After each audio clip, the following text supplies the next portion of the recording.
الحمد لله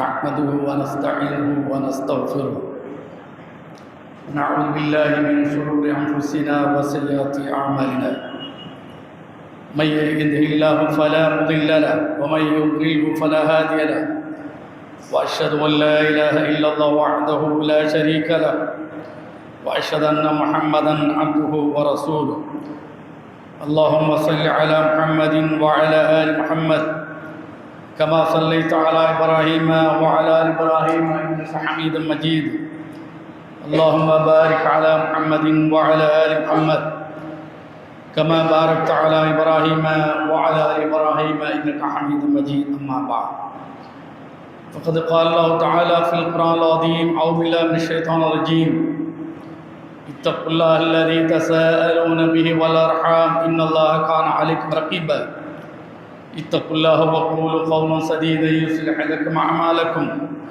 ويغفر لكم ذنوبكم ومن يطع الله ورسوله فقد فاز فوزا عظيما اتقوا الله حق تقاته ولا تموتن إلا وأنتم مسلمون وأن يحكم بينهم بما أنزل الله إليك ولا تتبع أهواءهم واحذرهم من يفتنوك عن بعض ما أنزل الله إليك. கண்ணியத்துக்குரிய எல்லாம் வல்ல அல்லாஹ்வின் நல்லடியார்களே, அல்லாஹ்வுடைய பேரருளால் அல்லாஹ்வுடைய மார்க்கத்தை அறிந்து கொள்வதற்காக அல்லாஹ்வுடைய ஆலயம் மஸ்ஜித் முபாரக்கில் ஜும்மா நிமித்து நாம் அமர்ந்திருக்கிறோம். இந்த வாய்ப்பை வழங்கிய எல்லாம் வல்ல அல்லாஹ்வுக்கு அனைத்து குணம் உண்டாட்டுமாக. அல்லாஹ் சுப்ஹானஹு வ தஆலா தன்னுடைய அருள்மறை அல் குர்ஆனில் லில்லாஹி தீனுல் ஹாலிஸ் அலா லில்லாஹி தீனுல் ஹாலிஸ், நீங்கள் அறிந்து கொள்ளுங்கள், இந்த தூய்மையான மார்க்கம் இஸ்லாம் அது அல்லாஹ்வுக்கு சொந்தமானது என்று அல்லாஹ் குறிப்பிடுகிறான். மார்க்கம் என்று சொன்னால் சடங்குகளுடைய கலவை என்று நாம் புரிந்து கொள்ளக்கூடாது, அல்லது ஏதோ சில மந்திரங்களை சொல்லிவிட்டு கடந்து போகக்கூடிய ஒன்று என்று நாம் விளங்கிக் கொள்ளக்கூடாது. மார்க்கம் என்று சொன்னால் மனிதன் வாழ்வதற்கான வழிகளை சொல்லித்தரக்கூடிய அறிவுரைகளை, நீதி நெறி போதனைகளை சொல்லக்கூடியதுதான் மார்க்கம். அந்த மார்க்கத்தை அல்லாஹ் மனிதனுக்கு வழங்கியிருக்கிறார். அந்த மார்க்கம் அல்லாஹ்விற்கு சொந்தமானது. அதை தனக்கு உரியதாக மட்டும்தான் அவன் வைத்திருக்கின்றான். மனிதன் படைக்கப்பட்ட நாள் முதல் உலகம் அழிக்கப்படும் நாள் வரை அந்த அதிகாரத்தை தன் கைவசம்தான் வைத்திருக்கிறார். ஒட்டுமொத்த உலகமும் எப்படி அவனுக்கு சொந்தமோ அதுபோல இந்த மார்க்கமும் அவனுக்கு சொந்தம் என்பதை அல்லாஹ் குர்ஆனில் பல்வேறு இடங்களில் அவன் குறிப்பிடுகிறான். இந்த மார்க்கம் அவனுக்கு சொந்தம் என்று சொன்னால் என்னுடைய சுய விருப்பு வெறுப்புக்கு போகிற போக்கில் நான் ஒன்றை சட்டமாக நடைமுறையாக அதை நான் செய்துவிட்டு போக முடியாது, மற்றவர்களுக்கு சொல்லவும் முடியாது. அல்லாஹ் என்ன சட்ட விதிகளை நமக்கு வழங்கியிருக்கிறான் என்று பார்த்து செய்ய வேண்டும் என்பதுதான் நம்முடைய கடமை, குறிப்பாக முஸ்லிம்களுடைய கடமை. அல்லாஹ்வை ஏற்றுக்கொண்டது உண்மையானால், அல்லாஹ்வுடைய தூதரை ஏற்றுக்கொண்டது நெசமானால், நம்முடைய ஒவ்வொரு எட்டுக்களும் ஒவ்வொரு நடவடிக்கைகளும் நம்முடைய சிந்தனைகள் முழுவதுமாக அல்லாஹ்வுடைய விருப்பத்துக்குரியதாக இருக்க வேண்டும். அப்போதுதான் முழுவதுமாக நாம் அவனுக்கு கட்டுப்பட்டவர்கள் என்பதையும் அல்லாஹ் குர்ஆனிலே சொல்கிறான். உதுகுலு ஃபிஸ் சில்மி காஃபா என்று அல்லாஹ் குறிப்பிடுகிறான். நீங்கள் இந்த இஸ்லாமில் முழுவதுமாக நுழைந்து விடுங்கள். காரணம், இந்த இஸ்லாம் என்கிற மார்க்கம் அது எனக்கு சொந்தமானது. அதை வாழ்வியலாக ஏற்றுக்கொள்வது நெசமானால் ஆற்றில் ஒரு கால் சேற்றில் ஒரு கால் இல்லாமல் முழுவதுமாக உள்ளே நீங்கள் வந்து விடுங்கள் என்பதை சொல்லித் தருவதற்காகத்தான் அல்லாஹ் அவ்வாறு நமக்கு குறிப்பிடுகிறார். காரணம் என்ன? நபி அவர்களுடைய காலத்தில் வாழ்ந்த அரபு மக்கள், ஒவ்வொரு காலத்திலும் மனிதர்கள் வாழ்ந்திருக்கிறார்கள். ஒவ்வொரு காலத்தவர்களுக்கும் அந்த காலத்தவர்களுக்கு தேவையான சட்டங்கள், வழிமுறைகளை அந்த காலத்தில் வாழ்ந்த இறை தூதர்களின் வாயிலாக அல்லாஹ் வழங்கியிருக்கிறார். அவர்களை நெறிப்படுத்தி இருக்கிறார். அவர்களை சரியான தடத்தில் அவர்களை பயணிக்க வைத்திருக்கின்றார். நபியுடைய காலத்திலும் அப்படித்தான். நபிகள் நாயகம் ஸல்லல்லாஹு அலைஹி வஸல்லம் அவர்களுடைய காலத்தில் முற்றிலும் முழுவதுமாக அவர்களுடைய சித்தாந்தம், அவர்களுடைய நடைமுறை, அவர்களுடைய சிந்தனை, அவர்களுடைய பண்பாடு அத்தனையும் தொலைந்து போய்விட்டன. காட்டுமிராண்டித்தனத்தை விட மோசமான நிலையில் அந்த மக்களுடைய வாழ்க்கை அமையப்பட்டது.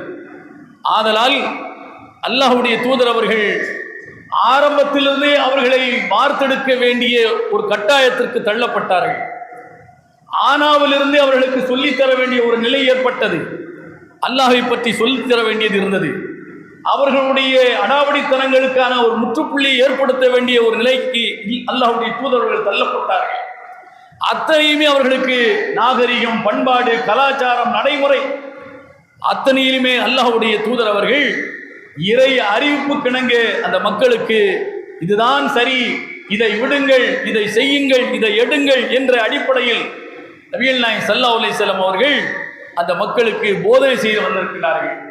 அப்படி வழங்கப்பட்ட இந்த மார்க்கத்தில் எந்த ஒன்றையும், எந்த ஒரு சட்டத்தையும் எந்த காலத்தவரும் குறை சொல்லிவிட முடியாத அளவிற்கு அல்லாஹ் மிக தீர்க்கமாக அவன் வழங்கியிருக்கின்றான். அதனால் தான் அல்லாஹ் தன்னுடைய மார்க்கத்தை சொல்கிற போது அல்லாஹ் தீனுல் கையும் என்று அல்லாஹ் குறிப்பிடுகிறார். நேர்த்தியான நிலையான மார்க்கம் என்று அல்லாஹ் சொல்கிறார். வேறு எதற்கும் நிலை இல்லை, வேறு எதற்கும் நேர்த்தி இல்லை. இது மட்டும்தான் நேர்த்தியானது, நிலையானதும். மற்ற மார்க்கங்கள், மற்ற கோட்பாடுகள், மற்ற சித்தாந்தங்கள் ஆரம்பித்தவர் ஒருவராக இருப்பார், அது முடிகிற போது வேறு ஒருவர் அதை வேறாக முடித்து வைத்திருப்பார். ஆனால் இஸ்லாம் என்றைக்கு தோன்றியதோ அன்றிலிருந்து இன்று வரை அது நிலையானதாக, நேர்த்தியானதாக, சரியானதாக இருந்து கொண்டிருக்கிறது என்பதை குறிக்கும் விதமாகத்தான் அத்தீனுல் கையும் என்று அல்லாஹ் குர்ஆனிலே குறிப்பிடுகிறார். அப்போ அதனுடைய சட்டங்களும் கூட அதுவும் என்ன, நேர்த்தியானது தான், நிலையானது தான், எல்லா காலத்தவர்களாலும் ஏற்கும்படியானது தான் என்பதை அல்லாஹ் திருக்குர்ஆனிலே சொல்லி காட்டுகிறார். அந்த அடிப்படையில் ஒரு சில செய்திகளை இந்த உரையிலே நாம் கட்டாயமாக தெரிந்து கொள்ள கடமைப்பட்டிருக்கிறோம். அல்லாஹ் சுப்ஹானஹு வ தஆலா பெண்களை பற்றி திருக்குர்ஆனிலே சொல்கிறான். வலஹுன்ன மிஸ்லுல்லதி அலைஹின்ன பில் மாரூஃப் வலிர்ரிஜாலி அலைஹின்ன தரஜா வல்லாஹு அஸீஸுன் ஹக்கீம். 2ஆம் அத்தியாயம் 228வது வசனம். அவர்களுக்கு இவர்கள் மீது இருக்கிற கடமைகளை போன்று அவர்களுக்கும் சில உரிமைகள் இருக்கின்றன. ஆண்களின் மீது இருக்கிற உரிமையை போன்று பெண்களுக்கும் இருக்கிறது. வலிர் ரிஜாலி அலைஹின்ன தரஜா, ஆண்களுக்கு அவர்களை விட கூடுதலாக சில உரிமை இருக்கிறது. பெண்களுக்கும் உரிமை இருக்கிறது, பெண்களை விட ஆண்களுக்கு சில கூடுதல் உரிமை என்று அல்லாஹ் குறிப்பிடுகிறார்.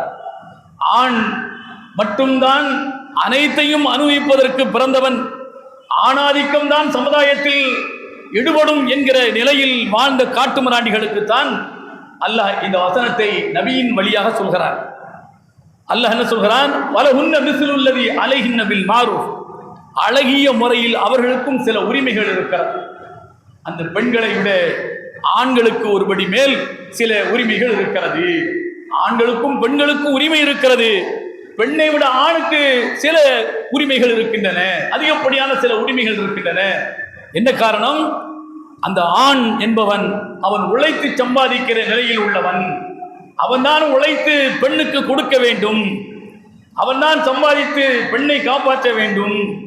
ஆதலால் அவனுக்கு ஒரு சில அந்தஸ்துகள், பெண்ணை விட அதிகமான அந்தஸ்துகள் இருக்கிறது என்பதை அல்லாஹ் இந்த வசனத்தில் சொல்கிறான். ஆதலால் பெண்ணுக்கு எந்த உரிமையும் இல்லை என்பதை அல்லாஹ் இங்கு சொல்ல வரவில்லை. பெண்களுக்கு உரிமை இருக்கிறது, ஆண்களுக்கு இருப்பதை போன்று பெண்களுக்கும் இருக்கிறது.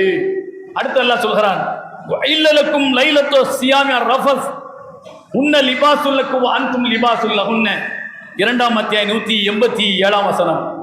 வயலலக்கும் லைலத்து சியாமி அர்-ரஃபஸ், நீங்கள் நோன்பு கால இரவுகளில் பெண்களோடு வாழ்க்கை நடத்துவது உங்களுக்கு அனுமதிக்கப்பட்டிருக்கிறது என்று அல்லாஹ் சொல்கிறார். என்ன காரணம்? தக்தானூன் அன்ஃபுஸக்கும், நீங்கள் அது ஒரு குற்றமாக நீங்களாகவே உங்களுக்கு தேடிக்கொண்டீர்கள். நோம்பு என்று சொன்னால் பகலும் இரவும் உண்ணாமல் பருகாமல் உறவு கொள்ளாமல் இருக்க வேண்டும் என்று நீங்கள் முடிவு செய்து கொண்டீர்கள். அது உங்களுக்கே நீங்கள் செய்து கொண்ட துரோகம். தக்தானூன் அன்ஃபுஸக்கும் ஃபதாப அலைக்கும் ஃபல்ஆன பாஷிருஹுன்ன வப்தகு மா கதபல்லாஹு லக்கும், அது நீங்க செய்து கொண்டது, நான் உங்களுக்கு சட்டமாக சொல்லவில்லை. நோம்புடைய ரமலானுடைய இரவு காலத்தில் மனைவியோடு வாழ்க்கை நடத்துவது கூடாது என்று நான் சொல்லவில்லை, அது நீங்களாக தேடிக்கொண்டது. ஆனால் இப்போது நான் சொல்கிறேன், ஃபல்ஆன பாஷிருஹுன்ன, நீங்கள் நோம்பு காலத்தில் இரவு நேரத்தில் பெண்களோடு உறவு வைத்துக் கொள்ளுங்கள். இல்லல்லக்கும் லைலத சியாமி அர்-ரஃபஸ், அல்லாஹ் சொல்கிறார் 187ஆம் வசனம் 2ஆம் அத்தியாயம். வயலலக்கும் லைலத சியாமி அர்-ரஃபஸ், இந்த நோன்பு காலத்தினுடைய இரவில் பெண்களோடு நீங்கள் உறவு கொள்வது உங்களுக்கு ஹலாலாக்கப்பட்டிருக்கிறது. உன்ன லிபாசுல்லக்கும் அன்தும் லிபாசுல்லஹுன்ன, அவர்கள் உங்களுக்கு ஆடை, நீங்கள் அவர்களுக்கு ஆடை. உங்களுக்கு அவர்கள் ஆடை, அவர்களுக்கு நீங்கள் ஆடை. அல்லாஹ் இருவரையுமே வாழ்க்கையில் சமமானவர்களாக அல்லாஹ் பாவிக்கிறான். உனக்கு என்ன வாழ்க்கையில் உரிமைகள் இருக்கிறதோ அதே உரிமை அவளுக்கும் இருக்கிறது என்பதை அல்லாஹ் இந்த இடத்திலே குறிப்பிடுகிறார். அடுத்து பாருங்கள், பெண்களும் அவர்கள் இந்த உலகில் பிறந்து விட்டார்கள் என்பதற்காக வேண்டி அவர்கள் அடங்கி ஒடுங்கி, அதாவது ஒடுங்கி முடங்கி போக வேண்டும் என்று இல்லை. அவர்களும் அவர்களுக்கான திறமை இருந்தால் அவர்களும் சம்பாதிக்கலாம். வலி நிசாய் நசீபும் மிம்மக்தஸப்ன, பெண்கள் அவர்கள் சேகரிப்பதை சம்பாதிப்பதை அவர்களுக்கான உரிமை, அதற்கான பங்கும் உரிமையும் அவர்களுக்கு உண்டு என்று 4ஆம் அத்தியாயம் 32ஆம் வசனத்தில் சொல்கிறார். அப்ப அது சம்பாதித்தால் சம்பாதிக்கிற அந்த பணம் முழுவதும் அவர்களுக்கு சொந்தம், அந்த சொத்து முழுவதும் அவர்களுக்கு சொந்தம், அவர்களுடைய அந்த வருவாய் முழுவதும் அவர்களுக்கு சொந்தம். அவர்கள் குடும்பத்திற்காக செலவு செய்ய வேண்டிய அவசியம் இல்லை. ஏன்? அர்-ரிஜாலு கவ்வாமுன அலன் நிசா என்று அல்லாஹ் குறிப்பிடுகிறார். ஆண்கள் பெண்களுக்கு நிர்வாகம் செய்யக்கூடியவர்கள். பிமா ஃபந்தலல்லாஹு பாதஹும் அலா பாலின், அல்லாஹ் சிலரை விட அல்லாஹ் மேன்மைப்படுத்தி இருக்கிறார். பெண்கள் தான் அவர்கள் உழைத்துக் கொள்ளலாம், சம்பாதித்துக் கொள்ளலாம், சேகரித்துக் கொள்ளலாம். ஆனால் செலவு என்று வருகிற போது குடும்பத்திற்கு அவர்கள் செலவு செய்ய வேண்டிய அவசியம் இல்லை. அவர்கள் தங்களுடைய கணக்கிலே வைத்துக் கொள்ளலாம். சம்பாதிக்கிற உரிமை பெண்களுக்கு இருக்கிறது என்பதை அல்லாஹ் இந்த இடத்திலே சொல்லி காட்டுகிறார். 4ஆம் அத்தியாயம் 7ஆம் வசனம். லிர்ரிஜாலி நசீபும் மிம்மா தரக்கல் வாலிதானி வல் அக்ரபூன் வலின் நிசாய் நசீபும் மிம்மா தரக்கல் வாலிதானி வல் அக்ரபூன் மிம்மா கல்ல மின்ஹு அவ் கஸுர என்று நசீபம் மஃப்ரூதா என்று அல்லாஹ் குறிப்பிடுகிறார். 4ஆம் அத்தியாயம் 7வது வசனம். லிர்ரிஜாலி நசீபும் மிம்மா தரக்கல் வாலிதானி வல் அக்ரபூன், ஆண்களுக்கு அவர்களுடைய பெற்றோர்கள் விட்டு சென்ற சொத்திலிருந்து அவர்களுக்கு பங்குண்டு. ஆணுக்குத்தான் தந்தையினுடைய சொத்தில் பங்குண்டு என்று மட்டும் நினைத்து விடாதீர்கள். வலிநிசாய் நசீபும் மிம்மா தரக்கல் வாலிதானி வல் அக்ரபூன், பெண்களுக்கும் அவர்களுடைய பெற்றோர்கள் விட்டு சென்றதில் பெண்களுக்கும் பங்கு இருக்கிறது.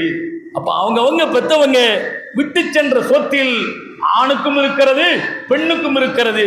மிம்மா கல்ல மின்ஹு அவ் கஸுர, அந்த சொத்து அந்த பெண்களுக்கோ ஆண்களுக்கோ கிடைக்கிற போது கூடவோ குறையவோ நசீபம் மஃப்ரூதா அல்லாஹ் சொல்கிறார்.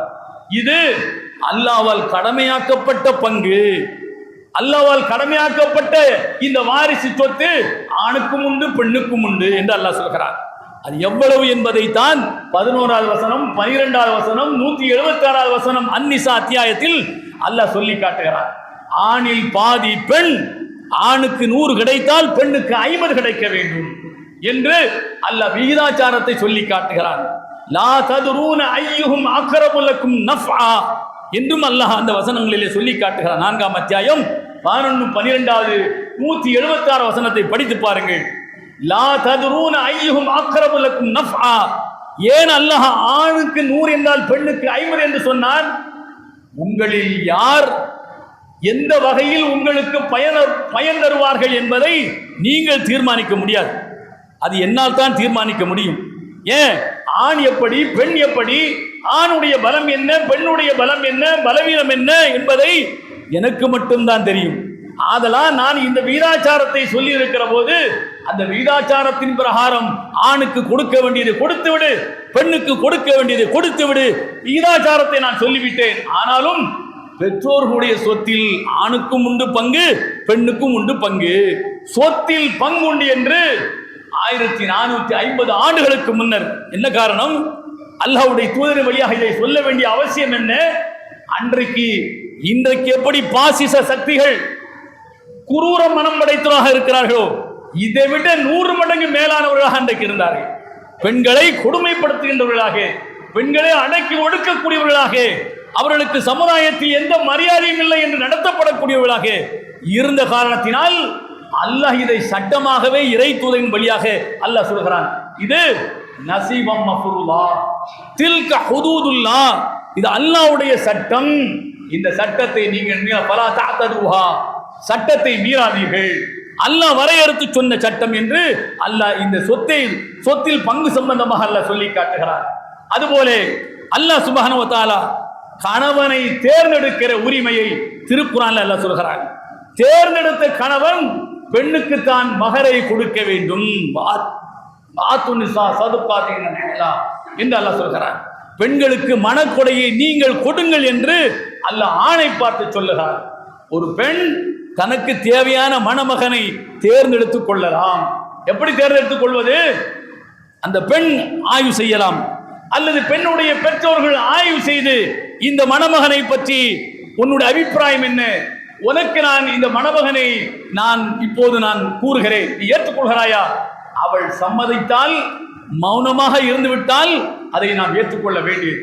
இல்லை வேண்டாம் என்று முடிவெடுத்து விட்டு வார்த்தையால் சொன்னால் அதை ஏற்றுக்கொண்டு போக வேண்டியது.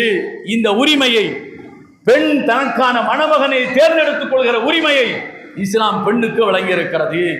அப்படி தேர்ந்தெடுத்த பெண்ணு தனக்கான அந்த கணவன் தன்னை திருமணம் முடிப்பதற்கு முன்னர் தனக்கு மகர் கொடையை, அதாவது மனக்கொடையை அவர் வழங்க வேண்டும் என்கிற கட்டாயத்தை அல்லாஹ் பெண்ணுக்கு அல்லாஹ் வழங்குகிறான்.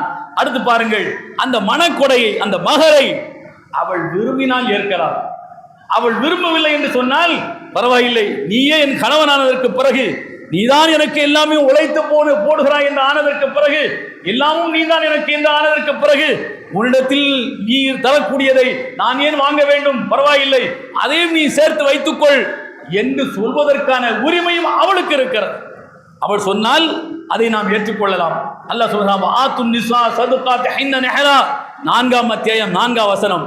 பெண்களுக்கு மனக்கொடையை மனமோந்து கொடுங்கள்.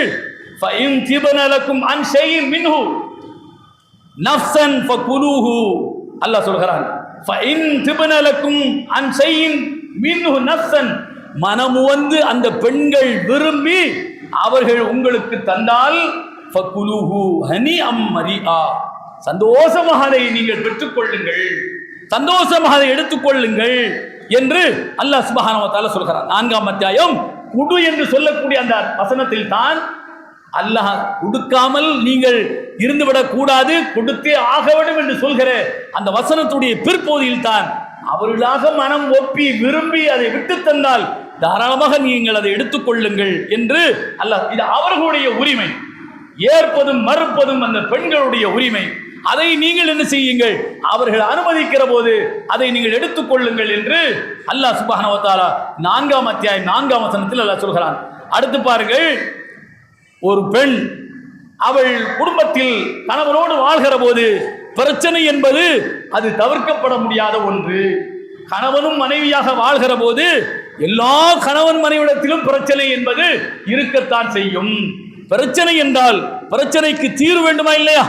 ஒரு பிரச்சனை வருகிறது, ஒரு வியாபாரம் செய்கிறேன், ஒத்தவருடனாக வியாபாரம் செய்யலாம்.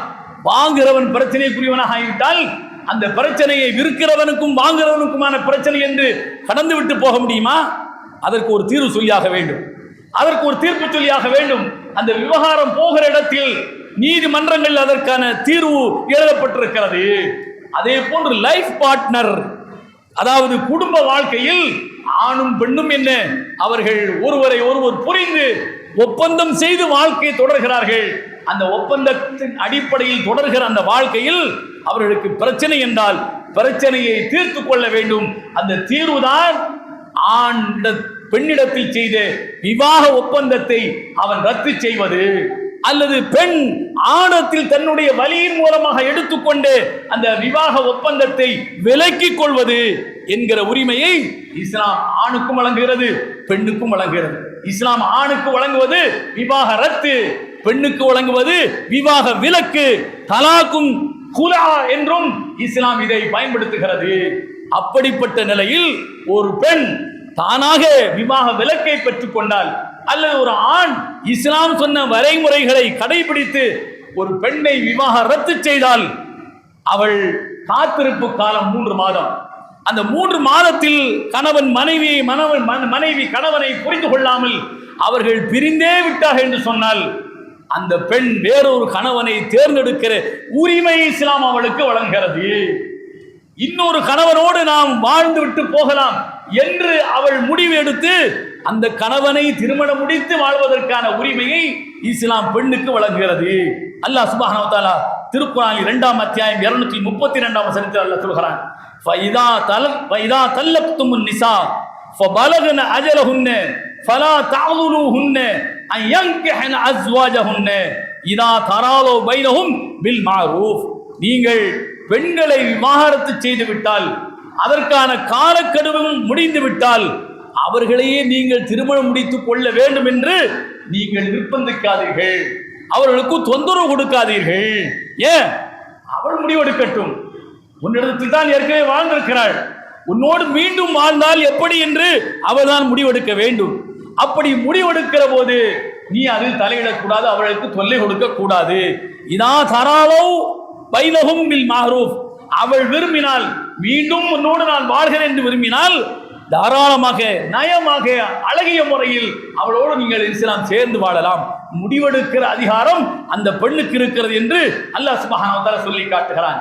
நீ விவாகரத்து செய்தால், அவள் விவாகரத்து செய்து விட்டேன், இனி அவளுக்கும் எனக்குமானது அத்து முறிந்து விட்டு போனது என்று இஸ்லாம் கடந்து விடவில்லை. ஏன்? உன்னோடு அவள் வாழ்க்கையை பகிர்ந்து கொண்டவள், உன்னோடு சுகதுக்கங்களில் பங்கெடுத்துக் கொண்டவள், ஒரு ஒப்பந்தத்தின் அடிப்படையை ஒன்று சேர்ந்தீர்கள். இப்போது ஒப்பந்தத்தின் அடிப்படையை நீங்கள் பிரிகின்றீர்கள்.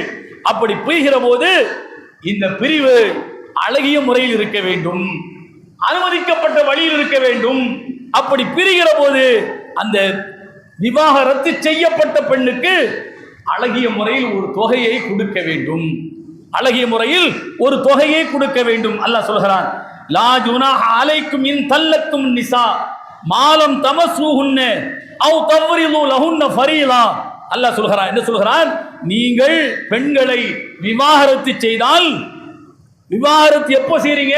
மாலம் தமஸ்ஸூஹுன்ன, திருமணம் முடித்து அவளோடு உறவையே வைத்துக் கொள்ளாமல் விவாகரத்து செய்கிறீர்கள். நேற்று திருமணம், இன்னைக்கு விவாகரத்து. நேற்று திருமணம், இன்றைக்கு விவாகரத்து. விவாகரத்து என்று சொன்னால் எடுத்தேன் கவிழ்த்தேன் இல்லை, அதற்கான 4 வழிமுறைகளை இஸ்லாம் சொல்லித் தருகிறது. என்ன? அவள் கட்டுப்படவில்லை, பெண் ஆணுக்கு கட்டுப்பட்டவள், கட்டுப்படவில்லை என்றால் சொல்லி திருத்த வேண்டும். அதற்கும் கட்டுப்படவில்லை என்றால் தள்ளி திருத்த வேண்டும். அதற்கும் கட்டுப்படவில்லை என்றால் காயப்படாமல் அடிக்க வேண்டும். அதற்கும் கட்டுப்படவில்லை என்றால் இரு குடும்பத்தாரும் பேசி சமாதானம் செய்ய வேண்டும். இதற்கும் வழியில்லை என்றால் தான் கணவன் பெண்ணை விவாகரத்து செய்ய வேண்டும். இப்படி நேற்று திருமணம் முடித்து இன்றைக்கு 4 வழிமுறைகளையும் கடந்து அந்த பெண் விவாகரத்து செய்யப்படுகிறாள், உறவில்லாமலே விவாகரத்து செய்யப்படுகிறாள். அல்லது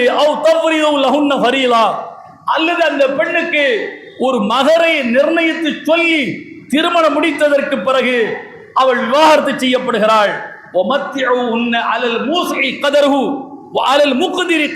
என்று அல்லாஹ் சொல்கிறார்.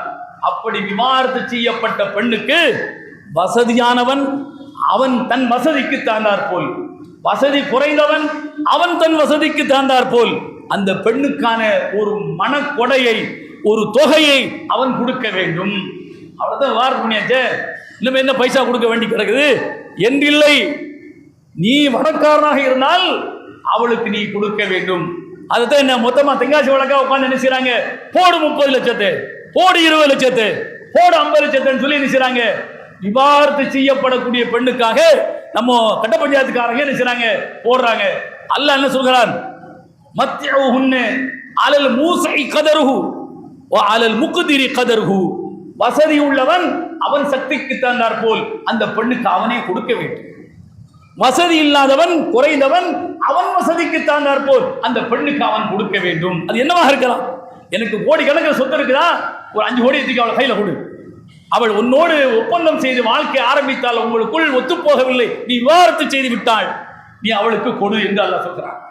ரொம்ப ஏழ்மையில் இருக்கிறாயா, உன்னோடு ஒப்பந்தம் செய்து வாழ்க்கையை தொடர்ந்தால் நீயும் அவளும் வாழ இயலவில்லை, விவாகரத்து செய்து விட்டாயா, அப்போது உன்னுடைய சக்தி தந்தாற்போல் அவளுக்கு நீ என்ன செய்ய, ஒரு தொகையை கொடு என்று அல்லாஹ் சுப்ஹானஹு வ தஆலா சொல்லி காட்டுகிறான். மதாஅம் பில் மாரூஃபி ஹக்கன் அல் முஹ்சினீன். 236 வசனம். மதாஅம் பில் மாரூஃப், அழகிய முறையில் இந்த பணத்தை கொடுக்க வேண்டும், வேண்டா வெறுப்பாக கொடுக்க கூடாது.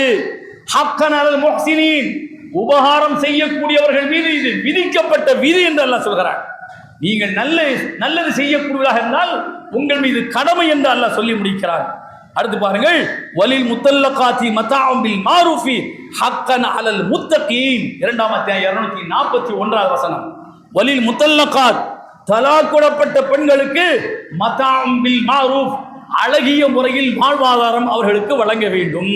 இங்க அரண்மனையில் பார்க்கலாம், அதாவது விடோஸ் ஹவுஸ் அப்படின்னு சொல்லி என்ன செய்வாங்க, வச்சிருப்பாங்க.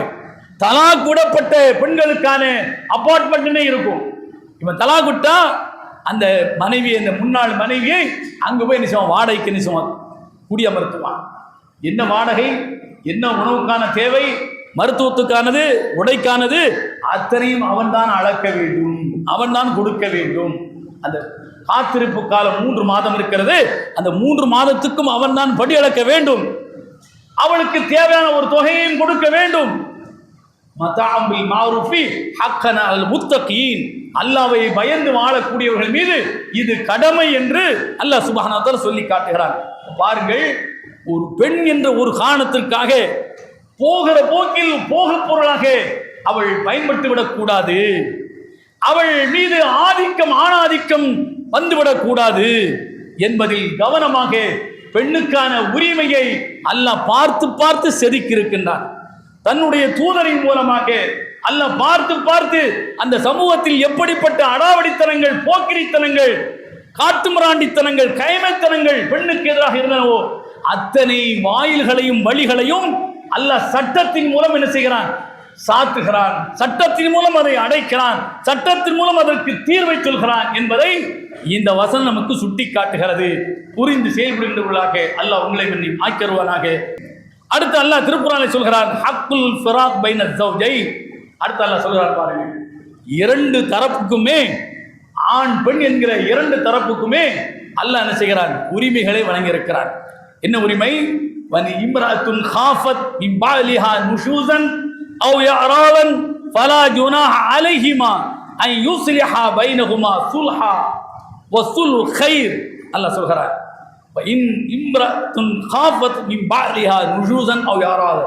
ஒரு பெண் தன் கணவனிடமிருந்து தனக்கு அவன் செய்ய வேண்டியதை செய்ய மறுக்கிறான், தன்னை புறக்கணிக்கிறான், தனக்கானவைகளை செய்ய அவன் தயங்குகிறான், அல்லை தன்னை ஒரு பொருட்டாக எடுத்துக்கொள்வதில்லை என்ற அச்சப்பாடு அவளுக்கு இருந்தால் ஃபலா ஜுனாஹ அலைஹிமா ஐ யுஸ்லிஹா, அப்ப அவங்க 2 பேரும் பேசிக்கொண்டு இனி நாம் கணவன் மனைவியாக வாழ்வது பொருத்தமாகாது, நான் உன்னோடு மனைவியாக வாழ்வதற்கு பொருத்தமில்லை என்று அவள் முடிவெடுத்துக் கொள்ளலாம். அல்லது இவன் என்ன செய்யலாம், முடிவெடுக்கலாம். வஸுல் கைர், ஆனால் இணக்கமாக இருப்பது சிறந்தது. அது அவர்கள் தான் என்ன செய்ய வேண்டும், முடிவு செய்து கொள்ள வேண்டும். அந்த கணவனும் அந்த மனைவியும் தான் முடிவு செய்து கொள்ள வேண்டும். இணக்கமாக இணங்கி போவதுதான் அவர்களுக்கு சிறந்தது. வஸுல் கைர், அந்த இணக்கம் தான் சிறந்தது என்று சொல்லிவிட்டு, ஆனால் மனிதனுடைய உள்ளம் கர்மித்தனத்தால் சூழப்பட்டிருக்கிறது. மனிதனுடைய உள்ளம் கர்மித்தனத்தால், கஞ்சத்தனத்தால் சூழப்பட்டிருக்கிறது.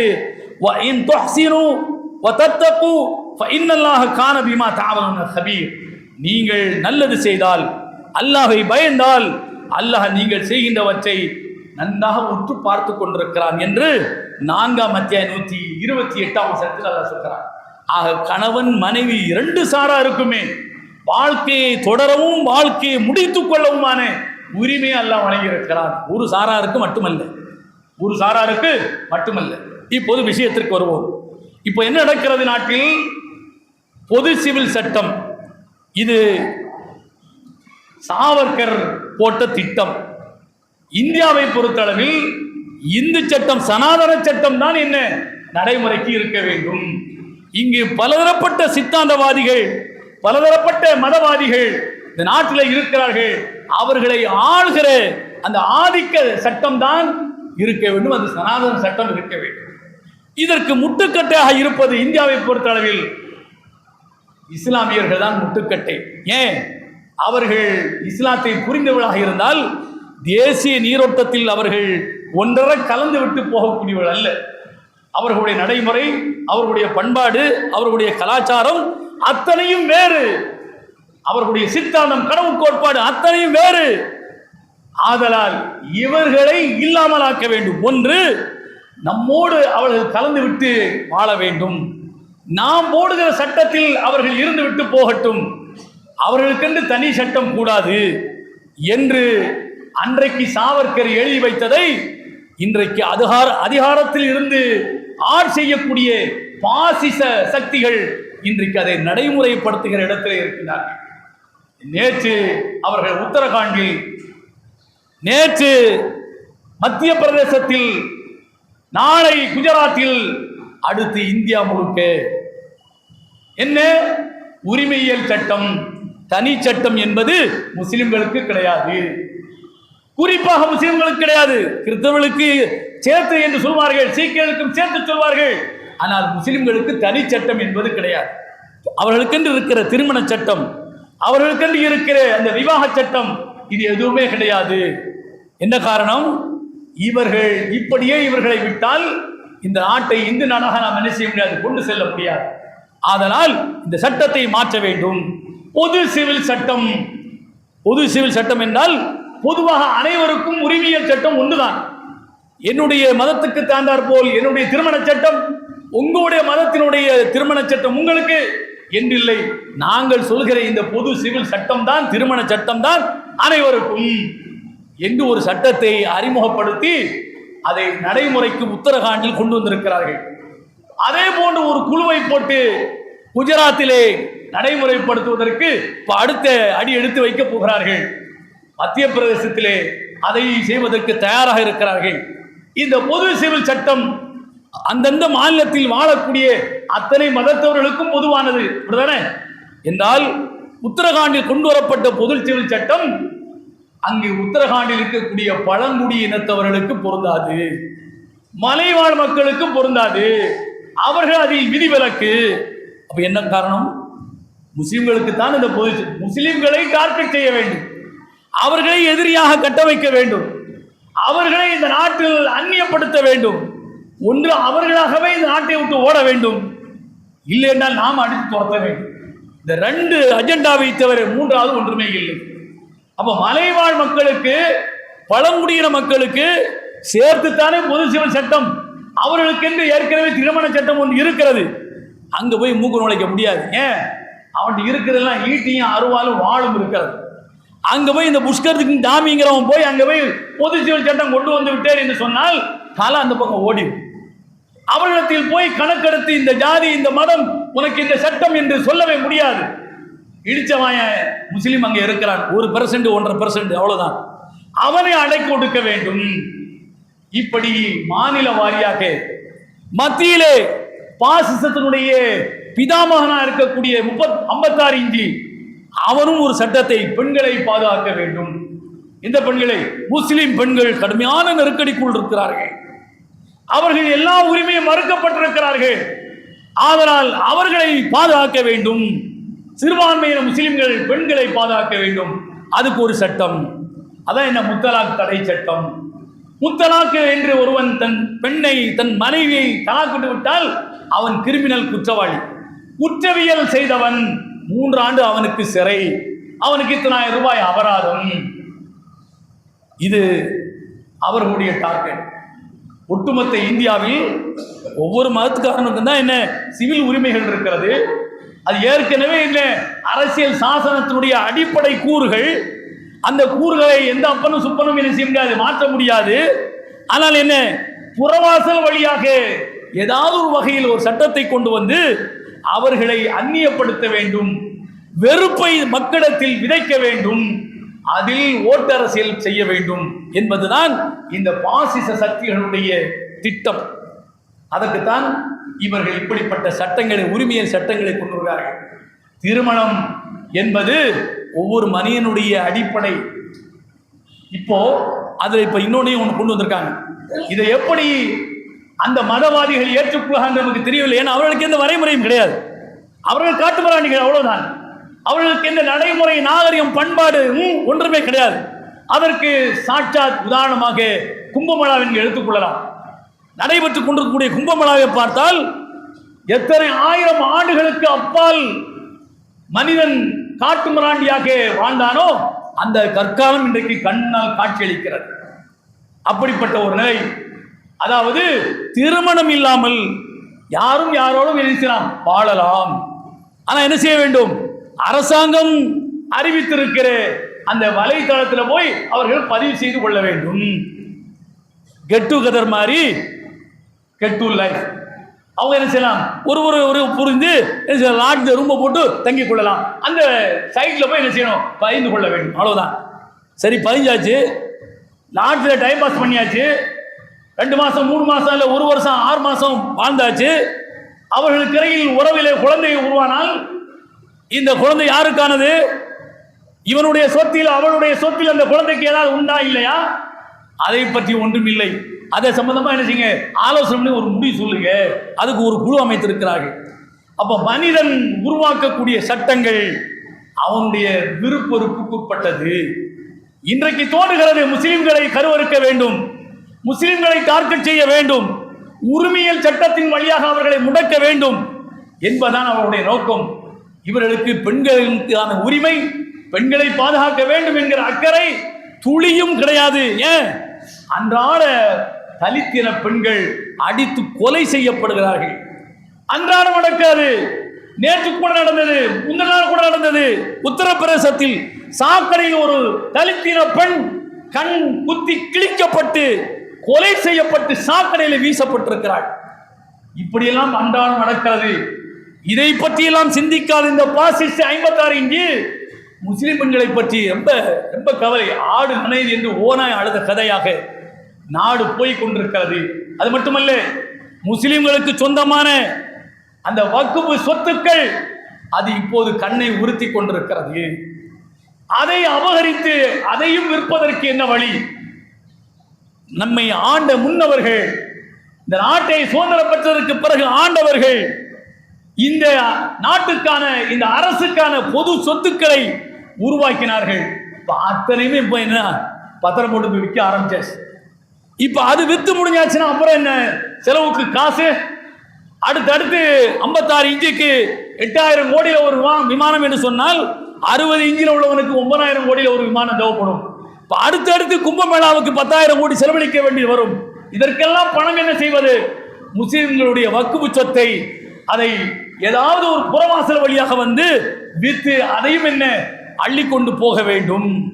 கார்ப்பரேட்டுகள் சகவாழ்வுக்காக, அவர்களை வாழ்விப்பதற்காக முஸ்லிம்கள் டார்கெட் செய்யப்படுகிறார்கள். முஸ்லிம்களுடைய சொத்து டார்கெட் செய்யப்படுகிறது. இதுதான் இந்த நாட்டுடைய நிலைமை. இதை புரிந்து செயல்பட வேண்டும் என்பதை அல்லாஹ் சுப்ஹானஹு வ தஆலா தன்னுடைய அருள்மறை குர்ஆனிலே அல்லாஹ் குறிப்பிடுகிறான். வஅனிஹ்கும் பைனஹும் பிமா அன்ஸலல்லாஹு இலை வலா தத்தபி அஹ்வாஹும் வஅதர்ஹும் அன் யஃப்தினூக அன் பாதி மா அன்ஸலல்லாஹு இலை. நபியே, அல்லாஹ் இறக்கிய சட்டத்தை நீங்கள் அவர்களுக்கு சொல்லுங்கள், அதை நடைமுறைப்படுத்துங்கள். அவர்களுடைய மனோ இச்சையை பின்பற்றாதீர்கள். அவர்கள் அல்லாஹ் இறக்கிய சட்டத்தில் சிலவற்றிலிருந்து உங்களை குழப்ப பார்க்கிறார்கள், உங்களை மடைமாற்றம் செய்ய பார்க்கிறார்கள், தேசிய நீரோட்டத்தில் உங்களை அவர்கள் இறக்கிவிட பார்க்கிறார்கள். எச்சரிக்கையாக இருங்கள், அவர்கள் விஷயத்தில் எச்சரிக்கையாக இருங்கள் என்று அல்லாஹ் சுப்ஹானஹு வ தஆலா 5ஆம் அத்தியாயம் 49ஆம் வசனத்திலே சொல்லி காட்டுகிறான். முஸ்லிம்கள் விழிப்புணர்வோடு எச்சரிக்கையாக இருக்க வேண்டிய தருணம் என்பதை மட்டும் கூறி, வரக்கூடிய 2025 ரமலான் சில நாட்களில் நம்மை எதிர்நோக்கு காத்திருக்கிறது. அந்த ரமலானில் நம்முடைய நிர்வாகத்தின் கீழ் இருக்கிற பள்ளிகளில் நோன்பாளிகளுக்கான ஏற்பாடுகளை செய்வதற்கு தாராளமாக நீங்கள் வாரி வழங்க வேண்டும். ஒரு முழு கஞ்சிக்காக 10,000 என்றும் குறைந்த அளவுக்கு 1,500 என்று முடிவு செய்யப்பட்டிருக்கிறது.